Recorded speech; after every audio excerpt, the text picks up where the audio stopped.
नमस्कार दोस्तों, good morning. मैं अनुमान छिपा आज आपके सामने लेकर आया हूँ क्लास सप्तम का पाठ पंचमा पांचवा पाठ, क्लास 7 का पांचवा पाठ। विषय तो आपको पता ही है दोस्तों, अपन संस्कृत पढ़ रहे हैं तो संस्कृत विषय हो गया है ना। आज दोस्तों अपन पढ़ेंगे पंडिता रमाबाई के बारे में। कुछ किसके बारे में पढ़ेंगे? पंडिता रमाबाई के बारे में। ठीक है दोस्तों, पंडिता यानी पंडित का मतलब विद्वान होता है। तो अब पुल्लिंग में तो होता है विद्वान, है ना, और स्त्रीलिंग में होता है विदुषी। क्या होता है? विदुषी रमाबाई। विद्वान पुल्लिंग हो गया, विद्वान तो कौन हो गया? पुल्लिंग, और विदुषी और ये हो गया स्त्रीलिंग, है ना। तो क्या है? विदुषी रमाबाई, विदुषी रमाबाई, विदुषी रमाबाई हो जाएगा। क्या हो जाएगा? विदुषी रमाबाई। अब देखो दोस्तों क्या कह रहा है, स्त्री शिक्षा क्षेत्रे अग्रगण्या पंडिता रमाबाई 1858 तमे ख्रिस्ताब्दे जन्म अलभत। जन्म अलभत, अलभत का मतलब होता है लिया, अलभत का मतलब लिया, है ना। क्या करे? स्त्री शिक्षा क्षेत्र, स्त्री शिक्षा के क्षेत्र में यानी औरतों की शिक्षा के क्षेत्र में, महिलाओं की शिक्षा के क्षेत्र में, अर्थात स्त्री की शिक्षा के क्षेत्र में अग्रगण्य, अग्रणी, अग्रगण्य का मतलब अग्रणी, अग्रणी कौन? पंडिता रमाबाई, विदुषी रमाबाई का जन्म 1858 ईस्वी में हुआ। यानी पंडिता रमाबाई ने 1858 ईस्वी में जन्म लिया। बस में आ गई। वर्ग देख लो, स्त्री शिक्षा के क्षेत्र में अग्रणी पंडिता रमाबाई ने 1858 ईस्वी में जन्म लिया। अर्थात पंडिता रमाबाई का जन्म कब हुआ? पंडिता रमाबाई का जन्म कब हुआ? 1858 तमे ख्रिस्ताब्दे, 1858 ईस्वी में, 1858 ईस्वी में हुआ। तस्यः पिता अनंत शास्त्री, उनके पिता का नाम क्या था? अनंत शास्त्री डोंगरे। यानी पंडिता रमाबाई थी, तस्या कस्या पंडिता रमाबाई, पंडिता रमाबाई के पिता का नाम क्या था? अनंत शास्त्री डोंगरे। पिता का नाम क्या था? अनंत शास्त्री डोंगरे। माता च, और माँ का नाम था लक्ष्मीबाई। माँ का नाम क्या था? लक्ष्मीबाई। तो तस्या पंडिता रमाबाई, है ना, उनके पिता का नाम अनंत शास्त्री डोंगरे और माँ का नाम लक्ष्मीबाई था। माँ का नाम क्या था? लक्ष्मीबाई, और पिता का नाम अनंत शास्त्री डोंगरे। रमाबाई का जन्म कब हुआ? 1858 में। कब हुआ? 1858 तमे ख्रिस्ताब्दे। फिर क्या कह रहा है दोस्तों?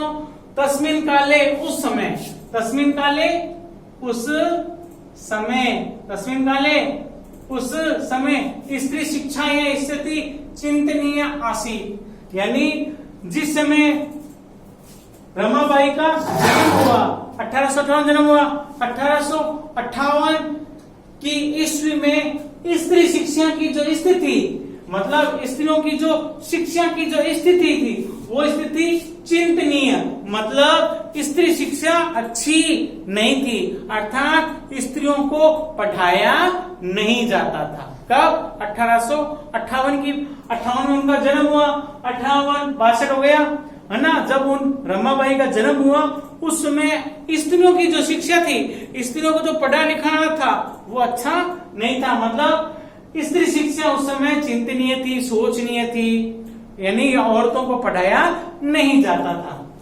स्त्री नाम, स्त्रियों, है ना, स्त्रियों कृत्य, स्त्री नाम कृत्य, स्त्रियों के लिए, कृत्य का मतलब होता है के लिए,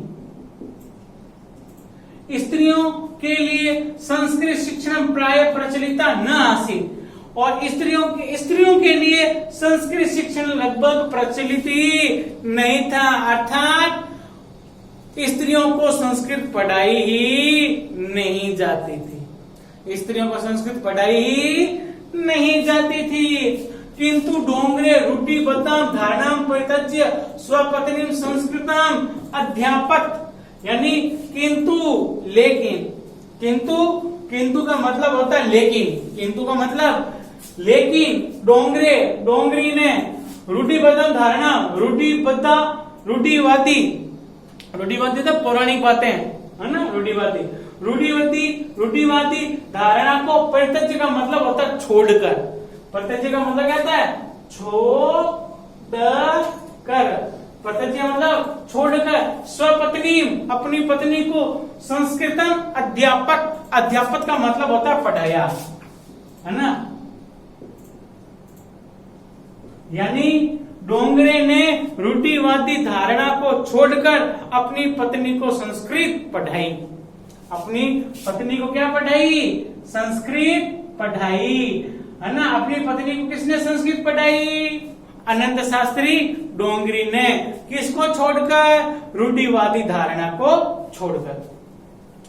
एतदर्थार्थम, इसलिए सह उन्होंने समाज की प्रताड़ना अपि असहत, इसलिए उन्होंने समाज की प्रताड़ना को भी सहन किया, समाज की प्रताड़ना को भी सहन किया।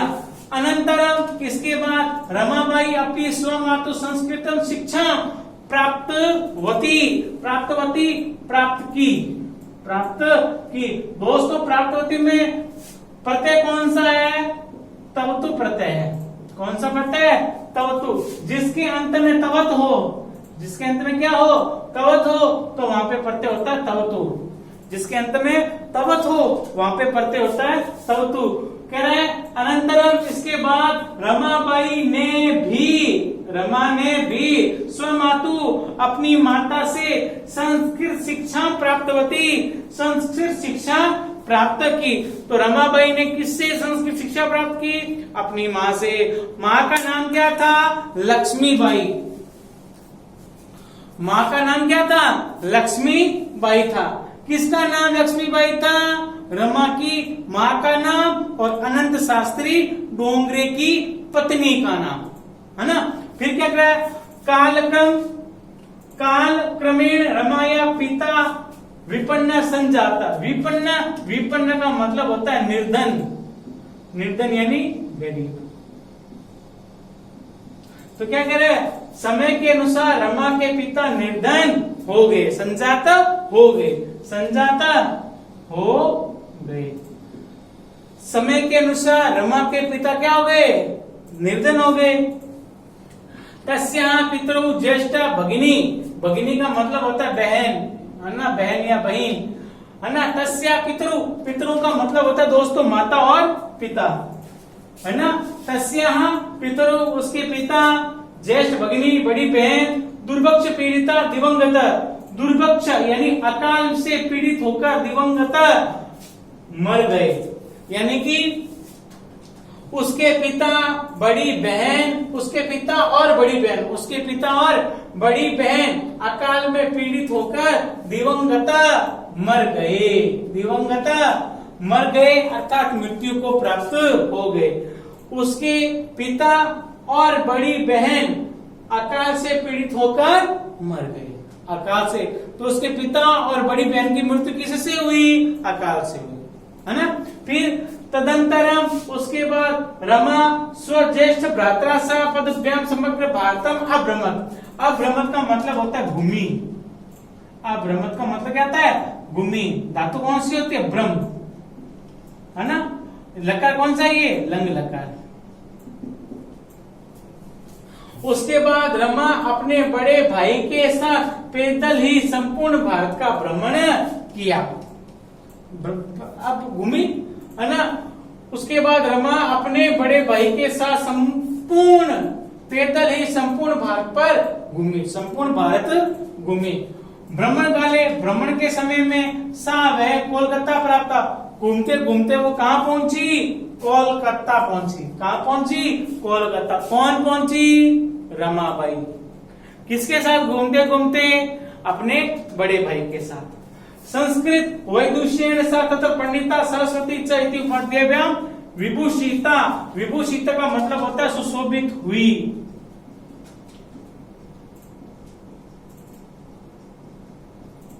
है ना।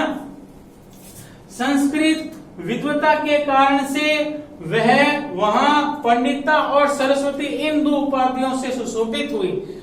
तो रमाबाई की दो उपाधियां कौन कौन सी थी? पंडिता और सरस्वती। पंडिता और सरस्वती कहां पर सुशोभित हुई? कोलकाता में। कहां पर सुशोभित हुई?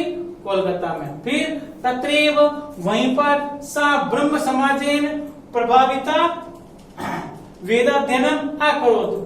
तत्रैव, तत्रैव का मतलब होता है वहीं पर। वहीं पर सा वह ब्रह्म समाजेन, ब्रह्म समाज से प्रभाविता वेदाध्ययन करोत्। वहीं पर वह ब्रह्म समाज से प्रभावित होकर के वेद अध्ययन को शुरू किया। वहां पर वो क्या हुआ? ब्रह्म समाज से प्रभावित हुई। ब्रह्म समाज से प्रभावित होने के कारण से उन्होंने क्या शुरू कर दिया? वेदाध्ययनम, यानी वेदों का अध्ययन। क्या शुरू कर दिया? वेदों का अध्ययन शुरू कर दिया। आकरोत कर दिया। आकरोत क्री धातु, लंग लकार, प्रथम पुरुष एक वचन, है ना। धातु कौन सी? क्री धातु है। लकार कौन सा? लंग लकार है, भूतकाल है। प्रथम पुरुष आकरोत कर दिया। पश्चात बाद में सा वह स्त्री नाम कृते, स्त्रियों के लिए वेदादीनाम शास्त्राम शिक्षा ही आंदोलन प्रारब्धवती, प्रारब्धवती शुरू कर दिया।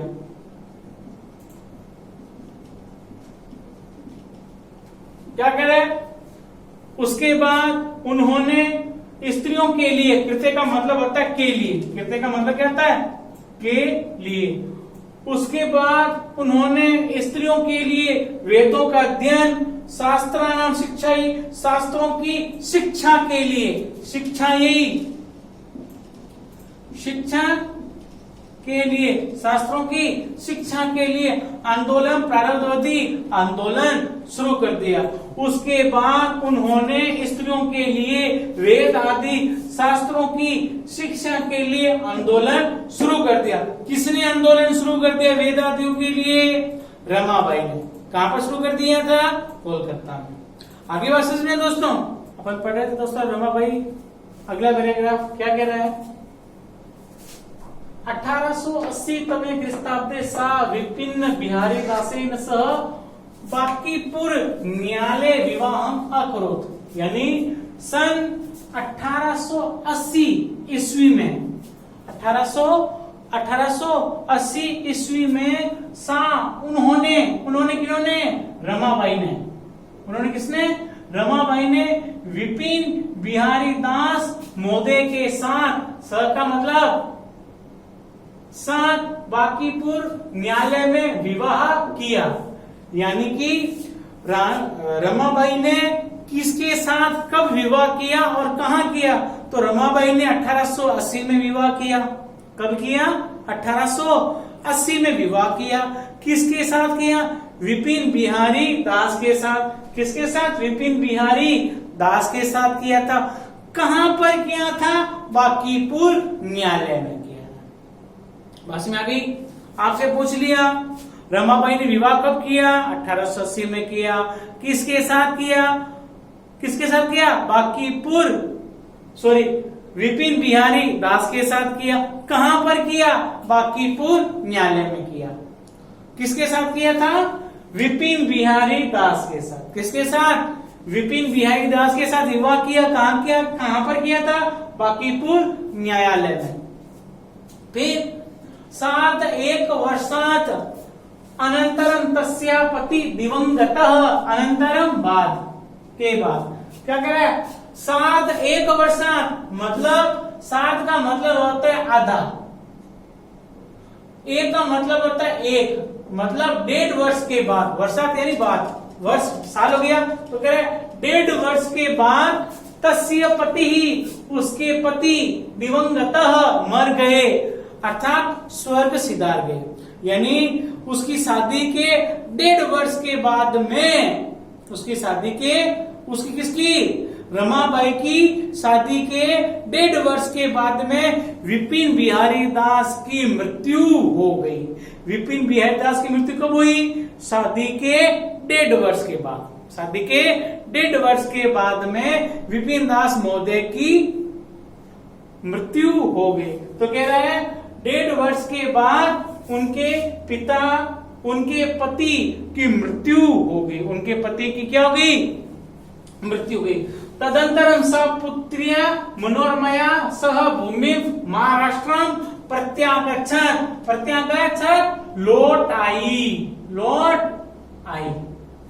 पति प्लस आगच्छत्। तो कह रहा है उसके बाद वह पुत्री मनोरमा के साथ अपनी भूमि महाराष्ट्र लौट आई। अर्थात पंडित रमाबाई कहाँ की थी? मूल रूप से महाराष्ट्र की थी। तभी कह रहा है महाराष्ट्र लौट आई। तो कह रहा है उसके बाद कौन? रमाबाई अपनी बेटी मनोरमा के साथ जन्मभूमि, अपनी जन्मभूमि महाराष्ट्र लौट आई। कहां लौट आई? महाराष्ट्र। नारीणां सम्मानाय शिक्षायै च सा स्वकीयं जीवनम अर्पितवती। तो क्या कह रहा दोस्तों? नारीणां सम्मानाय, स्त्रियों की, नारियों के सम्मान के लिए, सम्मान के लिए, नारियों की सम्मान के लिए, च और शिक्षा के लिए, सा उसने स्वकीय जीवनम अपना जीवन अर्पित कर दिया, मतलब सौंप दिया। नारियों के सम्मान के लिए और शिक्षा के लिए उसने अपना जीवन सौंप दिया, या फिर अर्पित कर दिया। हंटर शिक्षा आयोगस्य समक्षम नारी शिक्षा विशेषा स्वमतम प्रस्तुतवती। तो क्या करे? हंटर शिक्षा आयोग के समक्षम का मतलब होता है सामने। समक्षम का मतलब क्या होता है? सामने। तो कह रहा है हंटर शिक्षा आयोग के सामने नारी शिक्षा के विषय में उसने अपना मत प्रस्तुत किया। प्रस्तुतवती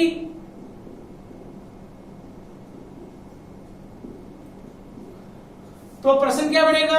हंटर शिक्षा आयोग के सामने किसके विषय में रमाबाई ने अपना मत प्रस्तुत किया?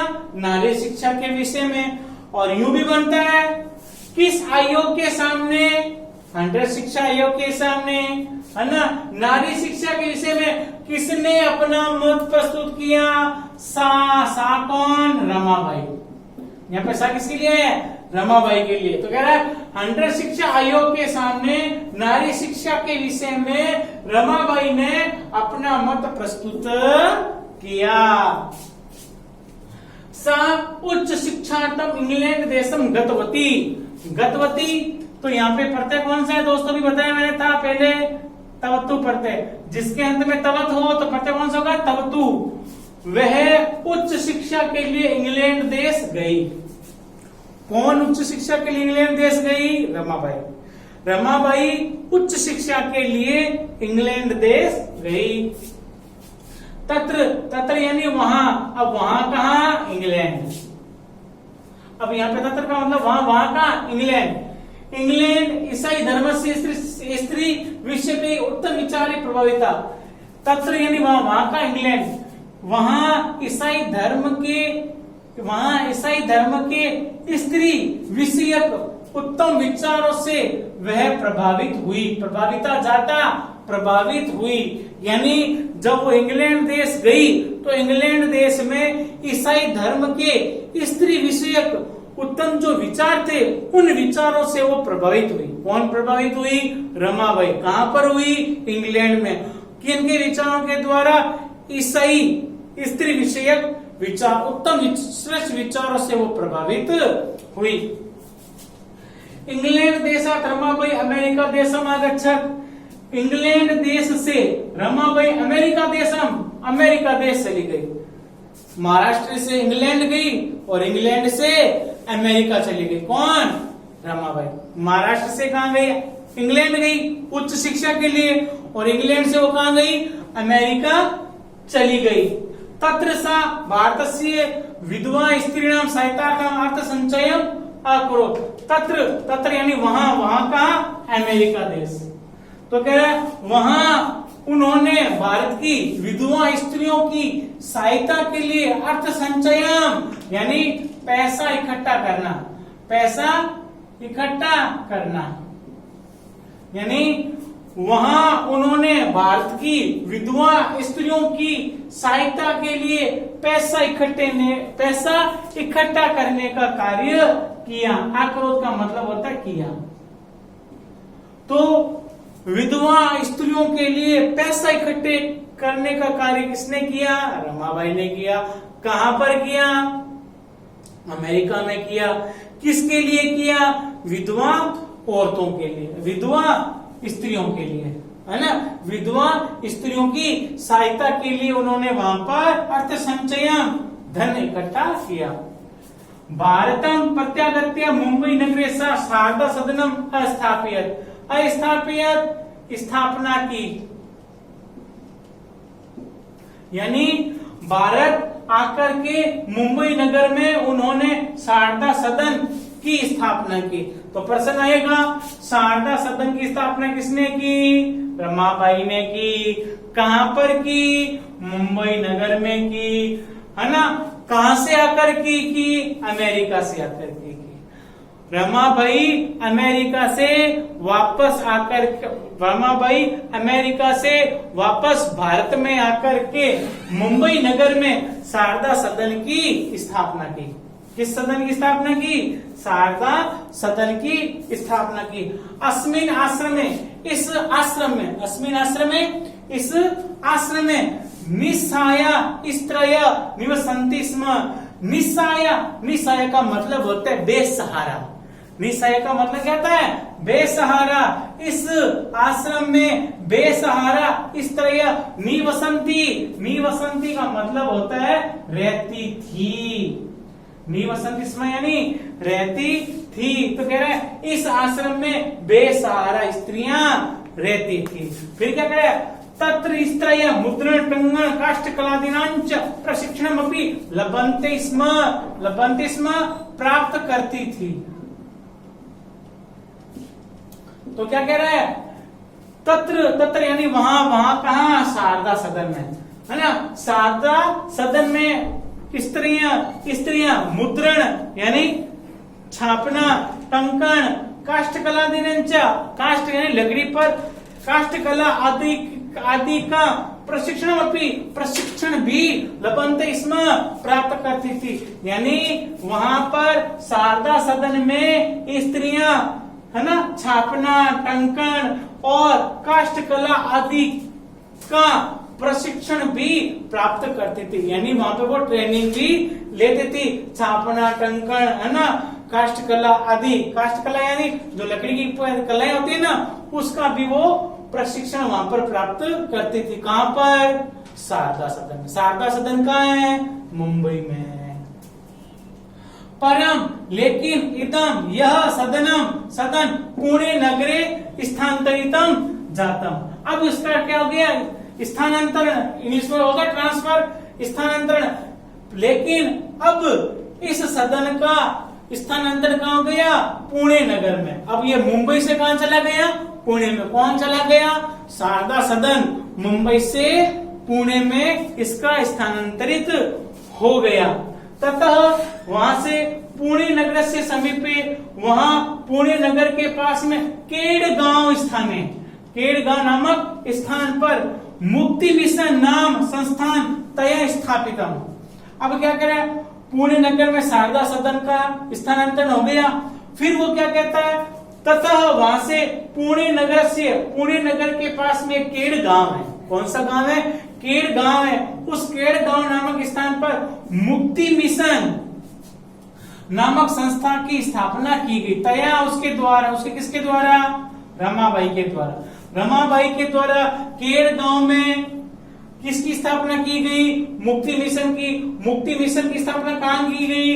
केड़ गांव में। केड़ गांव कहां है? पुणे नगर में। कहां है? पुणे नगर में। अत्र यहाँ अधुना अब अपि निराश्रिता स्त्रियः ससम्मान जीवनम यापयन्ति। यहाँ अधुना आज भी निराश्रिता बेसहारा स्त्रियों को ससम्मान जीवन यापन करती है। यानी यहाँ आज भी बेसहारा स्त्रियां ससम्मान जीवन यापन करती है। कहां पर? शारदा सदन में। फिर क्या करे? 1922 यानी 1922 तमे ख्रीस्ताब्दे रमाबाई महोदयाया निधनम अभवत्। यानी सन 1922 में रमाबाई महोदया का निधन हो गया। तो रमाबाई महोदया का निधन कब हुआ? 1922 को। और जन्म कब हुआ? 1858 को, है ना। तो 1922 में रमाबाई महोदया का निधन हो गया। सा देशम विदेशम अनेकासु भाषासु निपुणासीत्। वह देश विदेशों में अनेक भाषाओं में निपुण थी। यानी वो देश विदेश की अनेक भाषाओं में निपुण थी। यानी उनको बहुत सारी भाषाएं बोलनी आती थी। वह देश विदेशों में अनेक भाषाओं में निपुण थी। समाज सेवा अतिरिक्तम, समाज सेवा के अलावा, अतिरिक्तम का मतलब होता है अलावा। अतिरिक्तम का मतलब क्या होता है? अलावा। समाज सेवा के अलावा लेखन क्षेत्र, लिखने के क्षेत्र में भी तस्य महत्वपूर्ण अवदानम अस्ति। अवदानम का मतलब होता है योगदान। तो क्या कह रहे हैं? लेखन लिखने के क्षेत्र में भी उनका महत्वपूर्ण योगदान है। लिखने के क्षेत्र में भी उनका महत्वपूर्ण योगदान है। स्त्री धर्म नीति, स्त्री धर्म नीति, हाई कास्ट हिंदू वीमेन, है ना। तो क्या करें? स्त्री धर्म नीति, हाई कास्ट हिंदू वीमेन, ये दो उनकी प्रसिद्ध रचना है। द्वयम, ये दो उनकी, है ना, वर्तते रचना द्वयम। तो क्या करें? स्त्री धर्म नीति, हाई कास्ट हिंदू वीमेन, ये दो इनकी प्रसिद्ध रचनाएं। कौन कौन सी? एक तो स्त्री धर्म नीति, दूसरी हाई कास्ट हिंदू वीमेन। स्त्री धर्म नीति, हाई कास्ट हिंदू वीमेन, ये दो इनकी प्रसिद्ध रचनाएं हैं, वर्तते हैं। धन्यवाद दोस्तों। वीडियो को लाइक, सब्सक्राइब और शेयर करें। ज्यादा से ज्यादा अपने मित्रों को भेजें। धन्यवाद दोस्तों।